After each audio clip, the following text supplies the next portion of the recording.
अस्सलाम वालेकुम dear students, class 9 कैसे हैं? ठीक ठाक हैं? और आज हम करेंगे 9.2 एक्सरसाइज का कौन सा क्वेश्चन? क्वेश्चन नंबर 8, क्योंकि बकिया क्वेश्चन हम कर चुके हैं। कोशिश करते हैं कि आज इस एक्सरसाइज को खत्म कर लें। क्वेश्चन नंबर 8 में कहता है show that the points are vertices of a rectangle,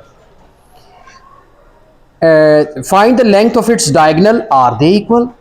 तो देखिए हमारे पास 4 पॉइंट्स हैं, कोऑर्डिनेट्स हैं। पहला क्वेश्चन नंबर 8 में देखिए -6 -5, उसके बाद बी कोऑर्डिनेट 5 एंड -5, फिर सी कोऑर्डिनेट है वो है 5 -8 एंड डी कोऑर्डिनेट है -6 एंड -8। ज़रा आप भी देख लीजिए, वेरीफाई कर लीजिए कि मैंने ये जो पॉइंट्स लिखे हैं ठीक हैं कि गलत। तो ठीक ही लगते हैं। अब साबित क्या करने हैं कि क्या ये रेक्टेंगल बनाते हैं। तो रेक्टेंगल की प्रॉपर्टीज तो आपको सभी को मालूम है कि रेक्टेंगल तो वो होती है जिसकी ऑपोजिट साइड्स इक्वल होती हैं। चारों साइड्स इक्वल नहीं होती, ऑपोजिट साइड्स। अच्छा चले इस तरह करते हैं, इसका नाम रख लेते हैं ए बी सी डी। हम इनकी चारों लेंथ्स फाइंड करते हैं। एक साइड या आप इस तरह का एक सर्कल बना लिया करें, ठीक है, ए बी सी डी। पहली साइड क्या होगी? ए बी, दूसरी बी सी, तीसरी सी डी, चौथी डी ए। इस तरह से चारों साइड्स बन जाएंगी आपकी। अच्छा अब यहां पर डायगोनल क्या होते हैं? एक तो हमने ये साबित करना है कि ये साइड इस साइड के इक्वल, इस साइड की लेंथ इस साइड की लेंथ के इक्वल। एक तो ये साबित करना है। दूसरा ये साबित करना है कि ये जो डायगोनल्स हैं ये वाले, इनकी लेंथ भी क्या है? इक्वल है। अब डायगोनल्स कौन कौन से? ए से लेकर सी तक की लेंथ ये एक डायगोनल है, बी से लेकर डी तक की लेंथ ये भी एक डायगोनल है। तो रेक्टेंगल के डायगोनल की जो लंबाइयां होती हैं वो इक्वल होती हैं, ठीक है, ये भी याद रखना है।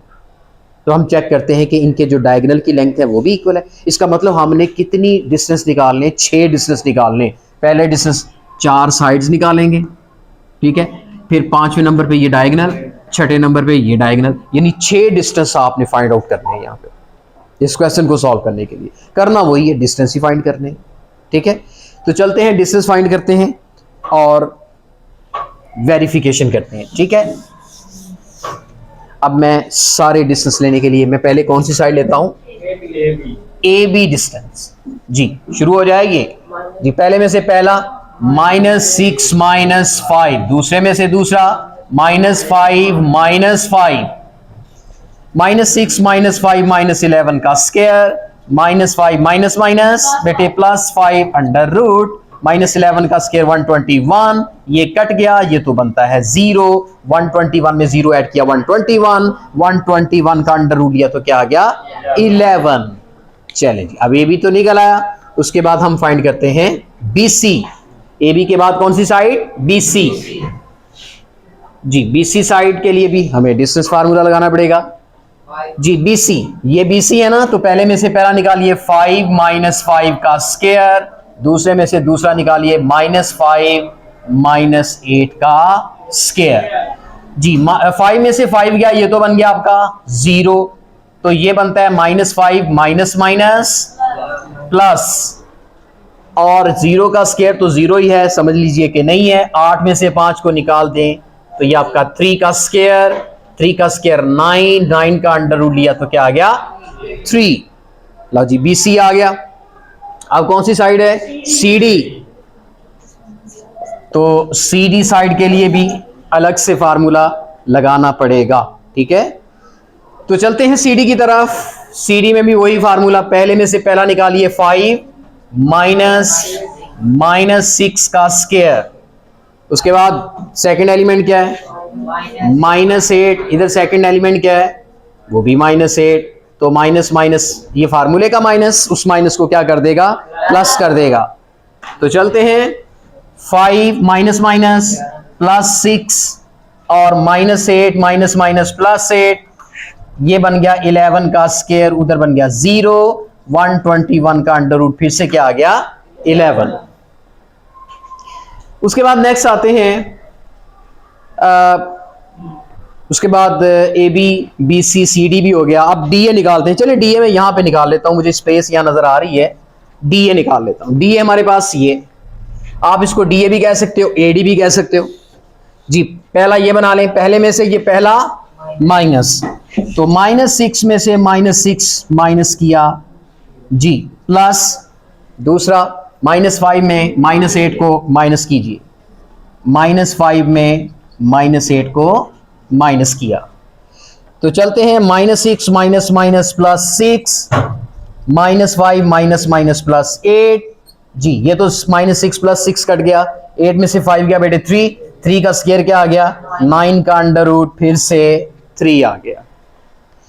तो अब आप देखते हैं कि ये 11 और ये 11 इक्वल आ रहा है, ये 3 और ये 3 इक्वल आ रहा है। अब हम एक डायग्राम से बात को और वाज़ेह किए देते हैं। तो डायग्राम हम बनाएंगे, यहां पर बना लेते हैं एक फर्जी सी डायग्राम। ये देखें डियर स्टूडेंट्स, यहां पर देखिए लंबी जो साइड है वो है ए बी और सी डी, 11 है ना वो, तो आप इसका नाम रख दें ए बी, इसका नाम रख दें सी डी, यानी 11 और 11। ए बी की लेंथ भी 11 है, सी डी की लेंथ भी 11, मतलब 11 है। उसके बाद जो बी सी है, अब बी सी कौन सा बनता है, सॉरी यहां पर सी रखिए, यहां पर डी रखिए, ठीक है, डी सी या सी डी एक ही बात है। अब बी सी कितनी साइड है बेटे 3, तो आप बी सी की तरफ 3 लिख दीजिए। उसके बाद ए डी या डी ए वो कितना है, वो भी 3 है, तो आप ये साइड भी 3 है, ये साइड भी 3 है। तो हमारी ए बी सी डी इस तरह से रेक्टेंगल बनी है। जो लेंथ बड़ी हैं ए बी वो 11 है, सी डी भी 11 है, और जो छोटी दो साइडें हैं वो भी आपस में इक्वल हैं, यानी ऑपोजिट साइड्स जो हैं वो आपस में क्या हैं, इक्वल हैं। मतलब चारों साइड्स अगर ये इक्वल होती 11 11 11 11 वो स्क्वायर बनता, या 3 3 3 3 तब भी स्क्वायर बनता, लेकिन 11 11 इधर 3 3 है तो ये एक रेक्टेंगल है, ठीक है, चूंकि लंबाई में ज्यादा है। लो जी, रेक्टेंगल बनने के बाद अगला काम है इनके डायगोनल्स फाइंड करना, ठीक है। यहां तक इसको रेस करते हैं। नेक्स्ट इसका जो टॉपिक है वो क्या फाइंड करेंगे हम, डायगोनल। तो डायगोनल के लिए वैसे तो ये स्पेस है, तो लेकिन ये कम स्पेस है, हम इसको रेस करते हैं।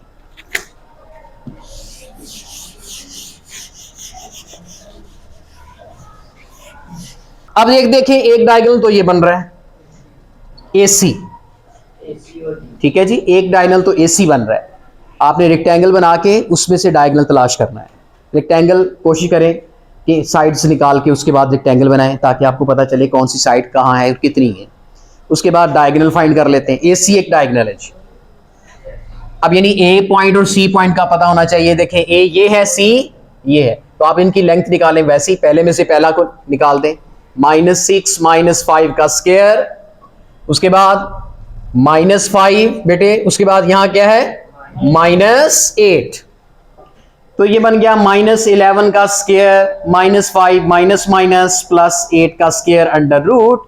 11 का स्क्वायर माइनस है तो वो प्लस का 21 बन जाएगा चूंकि स्क्वायर है। उसके बाद -5 प्लस 8 कितना बनता है 3 का स्क्वायर, 121 प्लस 9 ये कितना बनता है 130 का अंडर।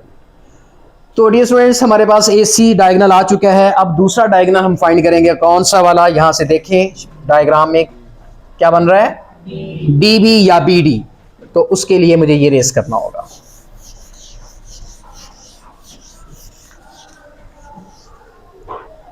अब हम फाइंड कर रहे हैं DB या BD एक ही बात है। तो जी DB कैसे फाइंड करेंगे, एक पॉइंट आप D ले लें, एक पॉइंट B ले लें। इसको पहला कर लें, इसको दूसरा कर लें जी। पहले में से पहला निकाला तो क्या आता है 5 माइनस 6 का स्क्वायर जी।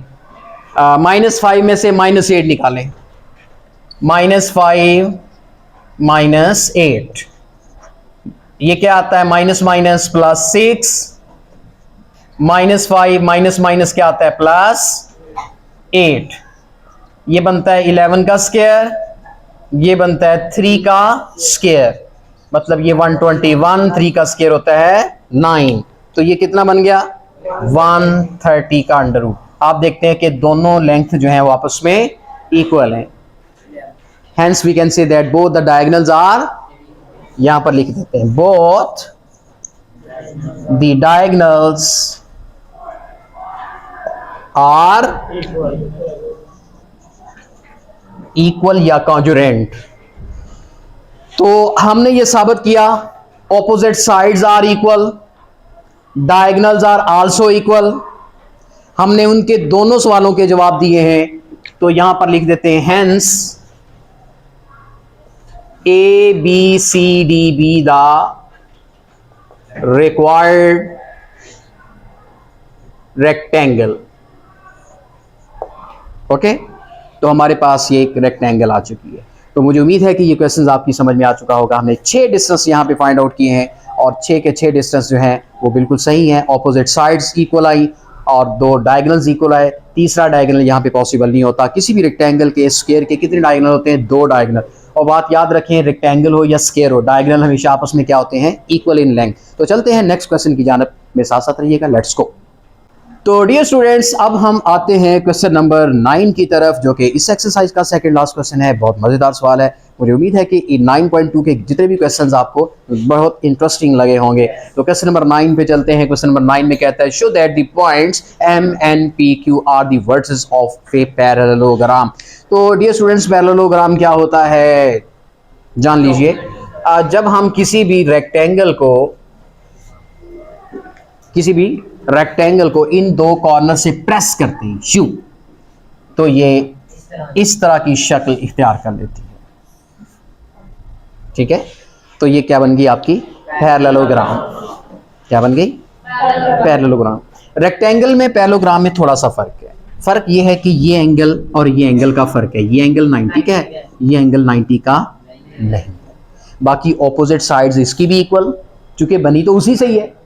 आपने जस्ट क्या किया, इन 2 कोनों से प्रेस किया तो वो पैरेललोग्राम बन गई।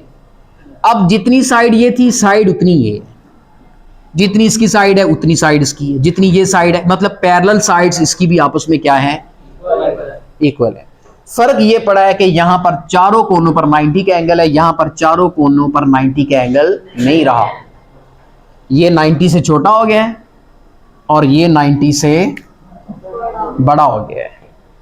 ओके, और ये 90 के क्या हैं? चारों 90 के क्या हैं?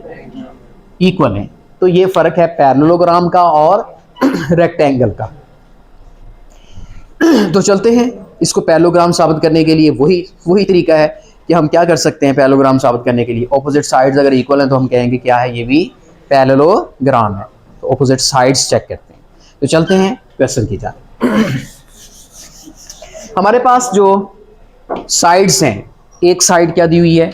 M जी, यहां पॉइंट्स में लिख रहा हूं।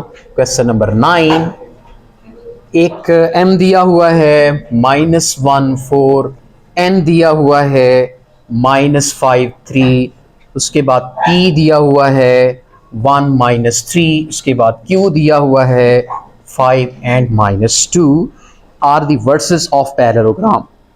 तो क्या करें? मैंने बोला था कि एक सर्कल बना के M N P Q ऐसे इसको रोटेट कर दें, आपको साइड्स मिल जाएंगी सारी। MN NP PQ QM, चारों साइड्स को फिर बाद में जब निकल आएंगे, डिस्टेंस निकल आएंगे, तो फिर बाद में कंपैरिजन करेंगे कि कौन सी साइड किसके इक्वल आ रही है। तो वहां से अंदाजा हो जाएगा कि पैरेललोग्राम है कि नहीं है। तो जी, मैं सबसे पहले क्या फाइंड करने लगा हूं? MN। कहीं से भी स्टार्ट किया जा सकता है। आप QM से MQ से स्टार्ट करना चाहते हैं कर सकते हैं, लेकिन यहां से स्टार्ट करते हैं M से। जी, MN, ये ऊपर लाइन सेगमेंट का निशान है कि मतलब ये एक लाइन है, एक साइड है जिसकी हम लेंथ फाइंड कर रहे हैं। जी, MN कैसे फाइंड करेंगे? जी बोलिए। पहले में से पहला माइनस, जी दूसरे में से दूसरा माइनस। अब तो रट जाना चाहिए आपको डिस्टेंस निकालना, बहुत इजी है। अब आगे चलते हैं। -1 माइनस प्लस 5 का स्क्वायर, 4 में से 3 गया 1, तो ये बनता है 4 का स्क्वायर। आगे बनता है 1 का स्क्वायर, 4 का स्क्वायर 16 एंड 1 का स्क्वायर 1 होता है, तो ये 17 का अंडर रूट तो आएगा जी। तो हमारे पास अगर आपने इसका अंडर रूट लेना है तो भी ले सकते हो, नहीं तो ऐसे रहने दें, कोई मसला नहीं। हमने तो यही देखना है कि बराबर आ रहे हैं कि नहीं आ रहे। उसके बाद mn के बाद क्या आता है np, क्या आता है np जी। np कैसे निकालेंगे, पहले में से पहला माइनस, दूसरे में से दूसरा, फिर माइनस का 3 है वो आप माइनस कर दें, तो -5 -1 -6 का स्क्वायर, 3 माइनस माइनस प्लस 3, और फिर से ये अंडर रूट, -6 का स्क्वायर 36, और ये कितना बनता है 3, और 3 कितना होता है 6, ये भी 6 का स्क्वायर है, तो बल्कि इधर 36 ही लिख देते हैं, 36 कितना होता है 72 का अंडर रूट। ओके, एनपी निकल आया जी। एनपी के बाद क्या आता है पीक्यू। पीक्यू का भी डिस्टेंस हम फाइंड आउट कर सकते हैं, ये पी है ये क्यू है जी। क्या करें, पहले में से पहला निकालते हैं 1 -5 का स्क्वायर, और दूसरे में से दूसरा निकालते हैं -3 -2 का स्क्वायर। तो चलते हैं, 1 में से 5 निकाला, कितना आता है -4 का स्क्वायर, -3 माइनस प्लस 2 का स्क्वायर, 4 का स्क्वायर 16, -3 + 2 कितना होता है -1 का स्क्वायर लिया तो +1 हो जाएगा ना, 16 और 1 कितना हो गया, ये भी 17 का अंडर रूट। ओके जी, 3 साइड्स आ चुकी हैं। अब मैं निकालने जा रहा हूं कौन सी साइड, QM। कौन सी साइड, सॉरी यूं जा रहे थे ना हम, ऐसे जाएंगे, ऐसे QM। तो QM का डिस्टेंस निकलने जा रहा है, ठीक है QM। तो QM का डिस्टेंस कैसे आएगा, ये आपका M है, ये आपका Q है, तो पहले में से ये पहला निकाल लीजिए, -1 -5 का स्क्वायर, दूसरा 4 है, इधर -2 है, 4 -2 का स्क्वायर निकाल लीजिए। उसके बाद -5 -1 -6 का स्क्वायर है, 4 माइनस बेटे +2 का स्क्वायर, 6 का स्क्वायर 36, 4 और 2 6 होते हैं, 6 का स्क्वायर ये भी 36, तो ये बनता है 72 का अंडर रूट। तो दो आंसर देखिए, 72 और ये 72 ये आपस में इक्वल है, 17 का अंडर रूट 17 का अंडर रूट आपस में इक्वल है। तो हमारी पैरेललोग्राम यहाँ पे बनेगी, यहाँ पर छोटी सी मैं एक पैरेललोग्राम बना देता हूँ ताकि आपको ऐसे जी, जो लेंथी साइड है वो कौन सी है, वो है 72, NP है या QM है, तो आप इसका नाम M रख ले, इसका नाम Q रख ले। और दूसरी लेंथी साइड क्या है जी, NP। तो ये आपका MQ कितना आ गया जी, 72 का अंडर रूट, और छोटी साइड कौन सी है PQ, आप इसका नाम P रख लें, PQ वो कितना है 17 अंडर रूट। ओके, उसके बाद ये MQP इसका नाम रख लें आप N, तो NM कितना है, वो भी 17 का अंडर रूट होना चाहिए, किधर है NM, ये शुरू वाला 17 अंडर रूट। और NP कितना है, NP वो भी 72 का अंडर रूट है।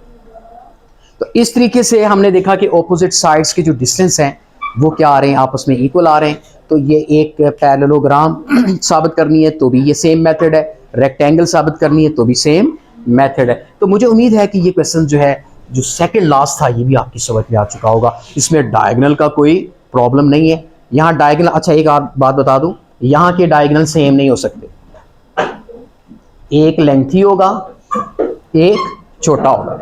पैरेललोग्राम में रेक्टेंगल में इक्वल होते हैं, लेकिन डायगोनल की यहाँ पर बात नहीं पूछी गई। तो हम यहाँ पर स्टॉप करते हैं और नेक्स्ट क्वेश्चन की जानिब बढ़ते हैं। मेरे साथ साथ रहिएगा, लेट्स गो। डियर स्टूडेंट्स, हम चलते हैं अगले क्वेश्चन की जानिब, जो कि इस एक्सरसाइज का लास्ट क्वेश्चन है, और वो क्वेश्चन नंबर क्या है 10 है। वेरी इंपॉर्टेंट क्वेश्चन है, लेकिन छोटा सा है, लेकिन बहुत अहम है, और अक्सर औकात ये क्वेश्चन इम्तिहान में आया हुआ होता है, ठीक है। तो यहाँ पर देखिए, कहता है कि find the length of diameter of a circle. तो पहले बनाते हैं एक सर्कल, एक सर्कल है, ये इसका फर्ज कर लेते हैं सेंटर है। अरे सर्कल का डायमीटर क्या होता है, यहां से लेके यहां तक की टोटल लेंथ, एक सर्कल के एक पॉइंट से लेके P1 पॉइंट से लेके P2 तक का जो डिस्टेंस है, लेकिन शर्त यह है कि वो सेंटर में से पास करे, उसे क्या कहेंगे, डायमीटर। लेकिन ये डायमीटर नहीं होगा, मतलब इस पॉइंट को इस पॉइंट से ज्वाइन करें, डायमीटर नहीं होगा। क्यों नहीं होगा डायमीटर, क्योंकि ये सेंटर से पास नहीं होगा। हाँ, एक और डायमीटर भी हो सकता है, अगर हम यहां से यहां आए, अगर एक पॉइंट P1 यहां ले लें, एक पॉइंट P2 यहां ले लें, तो ये भी डायमीटर है। और डायमीटर तो किसी डायरेक्शन में भी हो सकता है, इस तरह भी आ सकता है, इस तरह भी आ सकता है, लेकिन ये ज़रूरी बात है कि वो सेंटर से पास होना चाहिए। और सेंटर से पास होने वाला जो कॉर्ड होता है उसे डायमीटर कहते हैं। और डायमीटर की लेंथ जो कि इक्वल होती है, चाहे इसकी लेंथ ले लो चाहे इसकी लेंथ ले लो, तमाम की लेंथ डायमीटर्स की क्या होंगी, इक्वल होगी। तो उसने कहा कोई एक डायमीटर है, कोई सा भी एक डायमीटर आप ले लें, फाइंड द लेंथ, उसकी लेंथ फाइंड करनी है, please be quite. The find the length of the diameter of the circle having centre, इसका सेंटर पॉइंट दिया हुआ है, क्या है दिया हुआ है, सी मीन मतलब सेंटर पॉइंट दिया हुआ है -3 and 6 and passing through point P, और कोई पॉइंट पी दे दिया है, आप इसमें से कोई सा भी पॉइंट पी ले लें। बाकी मैं रेस कर देता हूं, आपको कंफ्यूज कर रहे होंगे, ये मैं रेस कर बाकी पॉइंट्स में रेस कर देता हूं, चूंकि मैंने एक डायमीटर की लेंथ निकालनी है। तो ये पी पॉइंट है जिसमें से सर्कल पास हो रहा है, और ये पॉइंट पी की जो कोऑर्डिनेट्स हैं वो क्या दिए हुए हैं, 1 3, और हमने फाइंड क्या करना है, पूरा डायामीटर। अच्छा मुझे एक बात बताएं, अगर मुझे रेडियस निकालना पड़ जाए यहाँ पर सी से लेकर पी तक का, ये क्या कहलाता है, दिस इज कॉल्ड रेडियस, यानी यहाँ से लेके यहाँ तक की जो लेंथ है वो रेडियस है। और इस रेडियस को जब ट्वाइस कर देंगे, डबल कर देंगे, तो डायमीटर बन जाएगा। लिहाजा हमें डिस्टेंस निकालना है सी से लेकर पी तक का, तो हम निकालते हैं C P, this is the radius of the circle. जी वही तरीका, पहले में से पहला निकालिए, -3 है, इसमें से -1 निकाल दीजिए, और 6 में से 3 को निकाल दीजिए, -3 -1 -4 का स्क्वायर, 6 में से 3 गया 3 का स्क्वायर, और यहां पे क्या आता है, अंडर रूट। तो -4 का स्क्वायर लिया प्लस 16 और 3 का स्क्वायर लिया 9, तो ये बना 25 का अंडर रूट 5। तो रेडियस हमारा आया 5, आप इसे रेडियस का नाम दे सकते हो, क्योंकि सी से लेकर पी तक क्या है, रेडियस। अब आपने निकालना है diameter, this is the 2 times radius, radius को 2 से मल्टीप्लाई कर दें, तो 2 इंटू रेडियस की वैल्यू कितनी है, जो कि 5 है, तो ये बन गया 10। ठीक है, आप ये सेंटीमीटर में हो सकता है, आप साथ से चूंकि यूनिट तो यहाँ पर शायद मेंशन नहीं किया, तो आप सेंटीमीटर लगाने की कोई जरूरत नहीं है, आप ओनली 10 लिख दें। ओके, तो मुझे उम्मीद है ये क्वेश्चन नंबर 10 जो है बहुत इजी लगा होगा, और ये इंपॉर्टेंट भी है। तो आज की जो एक्सरसाइज है डियर स्टूडेंट्स, वो ख़त्म हो रही है, बल्कि ख़त्म हो चुकी है, और हमारी जो नेक्स्ट एक्सरसाइज है इंशाल्लाह वो कल शुरू करेंगे। और तब तक के लिए इजाज़त चाहता हूँ, अल्लाह हाफिज़।